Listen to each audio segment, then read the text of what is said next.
మంది ఒక వాదన చేస్తా ఉన్నారు, ఏంటంటే మనమందరం కలిసి అధికారంలోకి వచ్చినాక పంచుకుందాం పాఠాన్ని. అధికారంలో లేనప్పుడే మనం పంచుకోలేనప్పుడు అధికారంలోకి వచ్చినప్పుడు అధికారం ఎవరి చేతిలో ఉంటే వాళ్ళదే సాగేటటువంటి అవకాశాలు ఉంటాయి. కాబట్టి సబ్బండ కులాలు, సబ్బండ వర్ణాలు ఈ సమాజంలో అసమానతలకు వ్యతిరేకంగా పోరాటం చేస్తున్నటువంటి సందర్భంలో ఈ వర్గీకరణ పోరాటానికి మద్దతుగా ఉండి మీ వంతు బాధ్యతగా చాలా మంది ఫేస్బుక్లు ఉన్నాయి, చాలా మంది ట్విట్టర్లు ఉన్నాయి, చాలా మందికి ఖాతాలు సోషల్ మీడియా ఖాతాలు ఉన్నాయి. అవన్నీ కూడా నింపేసేయాలి. దీనికి మద్దతుగా వ్యాసాలు రాష్ట్రాలు వ్యాసాలు రాయాలి. ఈ పోరాటంలో ఎవరు మీ పక్కన ఉన్న జై తెలంగాణ అని చెప్పి మాట్లాడినట్టుగా జై వర్గీకరణ అనేటటువంటి పదాన్ని ఉపయోగించాల్సినటువంటి అవసరం ఉంది. ఈ నుంచి ఎట్లయితే జై తెలంగాణ అని మారు మోగిందో ఎవరు పలకరించుకున్నా సరే ఫోన్ చేస్తే జై వర్గీకరణ అనేటటువంటి పదాన్ని ఉపయోగించుకోవాల్సినటువంటి అవసరం ఉంది అని గుర్తు చేస్తూ, మగధ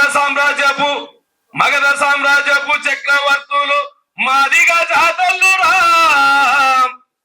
మానవీయతను మదిలో నింపే మనసు గల్లు రామ్,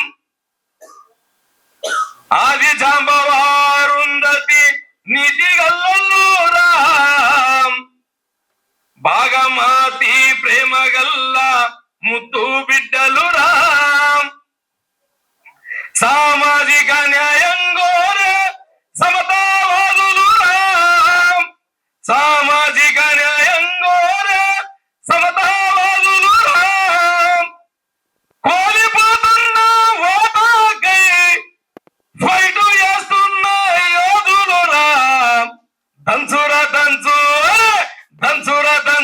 దండోరా లక్ష డప్పుల దండోరా, దంచురా దంచు దండోరా లక్ష డప్పుల దండోరా, దంచురా దంచు దండోరా మాది గొల్ల దండోరా, దంచురా దంచు దండోరా లక్ష డప్పుల దండోరా, పాడరా పాడు మన పాట వేల గొంతుల నోట, అరే పాడరా పాడు మన పాట వేల గొంతుల నోట, అరే ఆడురా ఆడు మన ఆట మాదిగలాడిన సిందాట, ఆడురా ఆడు మన ఆట మాదిగలాడిన సిందాట. జై మాదిగ, జై వర్గీకరణ.